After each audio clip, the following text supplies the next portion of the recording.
tous, je suis ravie de vous retrouver en ce début de semaine sur Monaco Info. Tout de suite, les titres que nous développerons dans cette nouvelle édition. La revue des Annales monégasques fête cette année sa 40e édition. Nous reviendrons sur cette soirée donnée au cœur du Palais Princier pour l'occasion. À quelques jours de la No Finish Line, le musée océanographique a organisé une campagne de sensibilisation à l'énergie verte, la No Finish Light. Cet événement proposait pendant 3 jours de pédaler afin d'illuminer la façade du musée. Et pour clôturer ce journal, retour sur la visite du président de l'Assemblée parlementaire du Conseil de l'Europe en principauté. De l'histoire donc pour débuter ce journal, les Annales monégasques paraissent chaque année depuis 1977. Une réception a d'ailleurs été donnée au Palais Princier afin de présenter le dernier numéro qui vient de sortir. Sandrine Nègre vous dévoile tous les détails de cette revue dans ce reportage. Le premier numéro des Annales monégasques est paru en 1977. 40 numéros plus tard, les Annales monégasques sont toujours très attendues car elles proposent au fil des pages une véritable plongée dans l'histoire de Monaco à travers différentes thématiques littéraires, culturelles, politiques, religieuses, mais pas seulement. Les Annales monégasques ont été fondées il y a 40 ans par mon prédécesseur Franck Biancheri, qui reprenait là une tradition de publication, de documents, d'analyses, qui sont, je dirais, consubstantielles avec l'existence des archives du Palais, puisque dès la création des archives du Palais en 1882, le prince Charles III, puis beaucoup le prince Albert Ier, et ensuite le prince Louis II et le prince Régnier III, ont tenu à ce que les archives soient valorisées, soient exploitées dans le sens d'une transparence par des chercheurs, et la création de Franck Biancheri d'une revue correspondait au souhait de mettre à disposition d'un large public les résultats de chercheurs locaux, de chercheurs des pays voisins, universitaires, qui travaillaient sur Monaco et qui donc avaient besoin de rendre compte de leurs travaux, répondant aussi à une curiosité évidemment des habitants de la principauté. Publication des archives du Palais Princier, ces Annales monégasques paraissent donc cette année pour la 40e fois. Dans ce nouveau numéro présenté à son Altesse Sérénissime le Prince Albert II et son Altesse Royale la Princesse de Hanovre, plusieurs sujets sont à l'honneur. Notre quadragénaire aujourd'hui a d'abord le visage du Moyen-Âge avec une étude sur Charles Ier qui est une figure fondatrice de la dynastie puisque c'est réellement le premier seigneur de Monaco et qui a constitué une souveraineté viable en achetant Menton et Roquebrune. Donc c'est évidemment presque une surprise que Charles Ier n'ait pas encore été évoqué jusqu'à présent. Et puis pour l'époque moderne, on en viendra à imaginer ce qu'avaient pu être les grandes cérémonies dynastiques et notamment les funérailles d'Honoré II qui, au-delà de la tristesse, permettaient de convoyer une certaine image de la dynastie avec toutes ces architectures éphémères, surprenant dans on peut imaginer ce qu'était le Rocher à l'époque, dans le sillage de l'amitié littéraire entre Marcel Proust et le prince Pierre. Nous avons un article qui évoque une autre relation littéraire entre l'écrivain voyageur Pierre Loti et le prince Albert Ier. Nous avons aussi un article un peu plus peut-être anecdotique qui a presque trait à une aventure de Tintin. Ce n'est pas Dupont et Dupont, mais c'est Berton et Berton, Berton avec un H et Berton sans H, deux artistes aujourd'hui un petit peu oubliés, mais qui tous les deux ont travaillé pour Monaco à la Belle Époque, et le fait qu'ils aient travaillé tous les deux pour Monaco a peut-être contribué à les faire se confondre. Et puis on ne pouvait pas ne pas évoquer le 150aire de Monte-Carlo en essayant d'expliquer la genèse de ce nom, finalement un nom aujourd'hui connu mondialement, qu'on attribue évidemment au prince Charles III et à François Blanc, mais il y a un troisième acteur que je laisse découvrir aux lecteurs des Annales monégasques. Nous sommes ici dans la bibliothèque du Palais.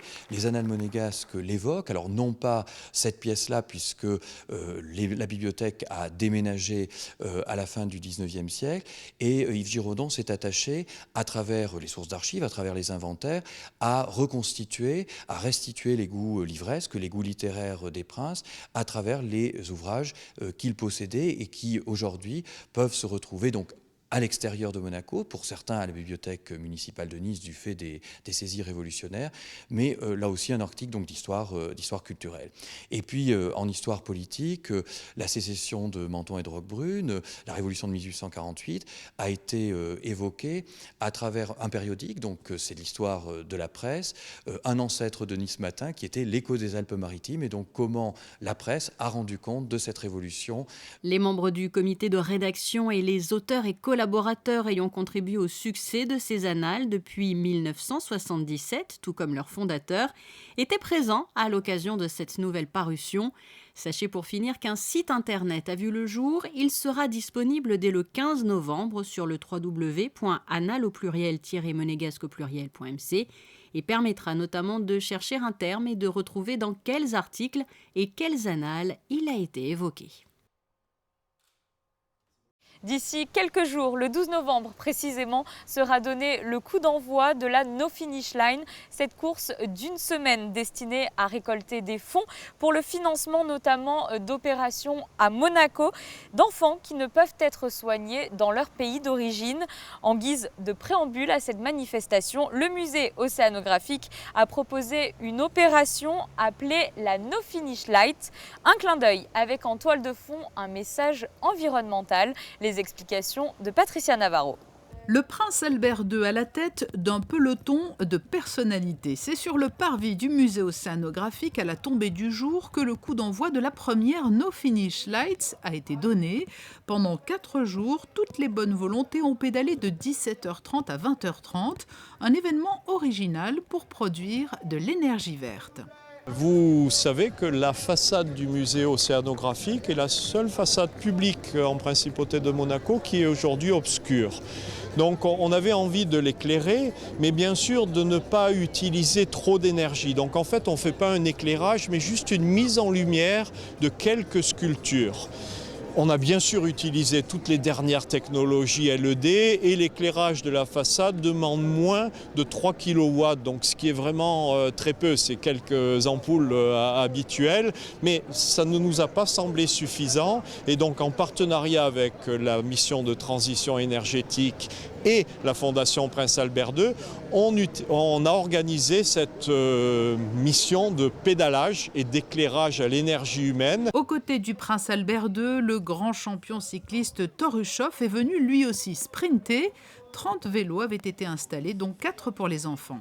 J'aime bien cette initiative parce que c'est une très bonne cause et ça donne un peu de publicité pour le sport de vélo, ça donne aussi pour Monaco qui travaille avec des sujets comme ça, qui est très bien pour le futur. Et, oui, je suis fier d'être ici. Là, c'est un travail de sprinter qu'on va vous demander, où il paraît qu'il faut pédaler énormément, très vite, pour que tout s'illumine. Ouais, je pense que ce soir, c'est plutôt pour le sprinter. Et moi, je suis prêt pour faire une grosse sprint. Et le prince ne ménage décidément pas ses efforts pour montrer l'exemple. Après avoir pédalé pour la No Finish Lights, le lendemain matin, il était présent, place du Palais, pour l'inauguration d'une nouvelle borne de mise à disposition de vélos électriques. Une station de vélo électrique sur la place du Palais, c'est vraiment un signe très fort de l'engagement du souverain qui est universellement connu en faveur du développement durable et en faveur surtout de la mobilité douce.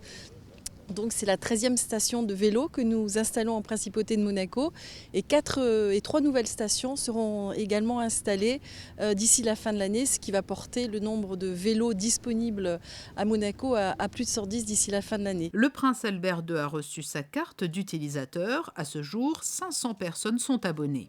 Vraiment un changement de façon de se déplacer et ce système est utilisé préférentiellement pour les trajets domicile-travail ou travail-travail.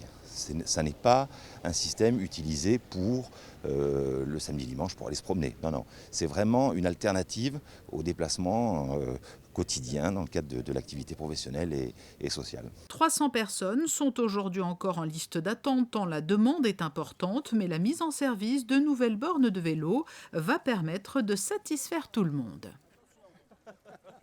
Diplomatie à présent, après le secrétaire général du Conseil de l'Europe, c'était au tour du président de l'Assemblée parlementaire du Conseil de l'Europe d'effectuer une visite officielle en principauté. L'occasion d'aborder de nombreux sujets d'actualité. Vanessa Dessy l'a suivi durant cette journée.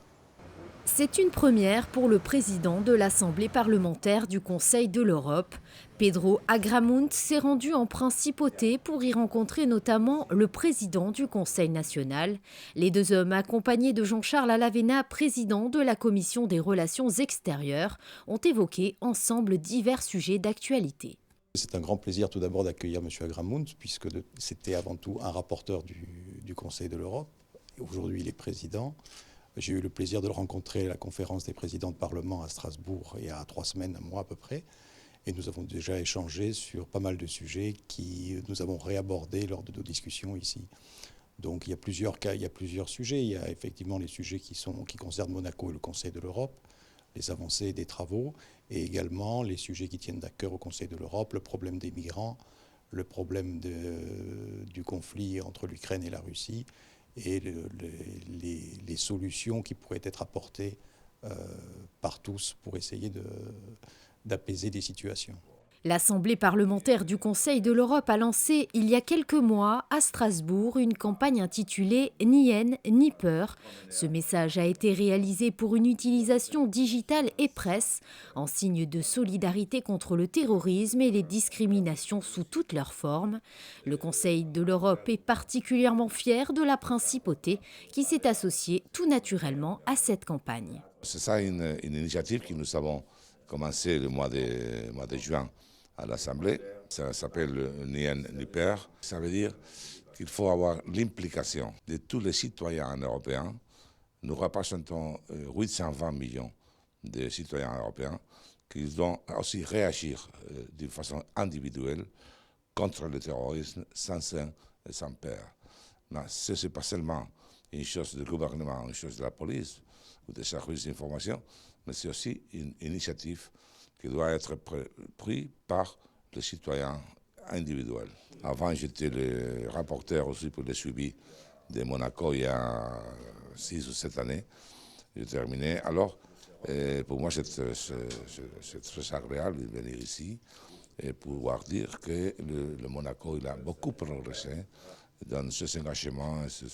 Il a très bien honoré ses compromis, ses obligations comme membre du Conseil de l'Europe. Alors c'est après 10 ans ou 12 ans qu'il est rentré dans le Conseil de l'Europe.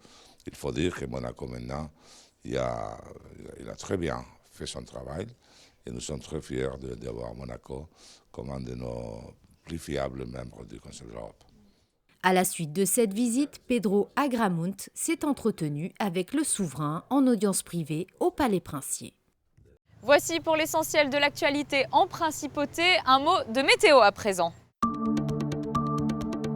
Mardi, belle journée ensoleillée, les températures seront bien fraîches au lever du jour avec 10 degrés d'annoncés pour se réchauffer progressivement tout au long de la journée avec 17 degrés au plus chaud.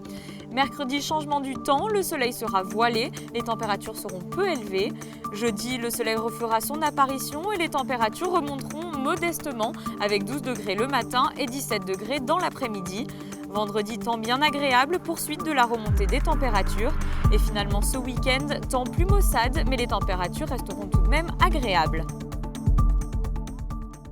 C'est la fin de ce journal. Merci de nous avoir suivis. Retrouvez toute l'actualité de la principauté sur le site Monaco Channel. Je vous dis quant à moi, à très bientôt sur Monaco Info.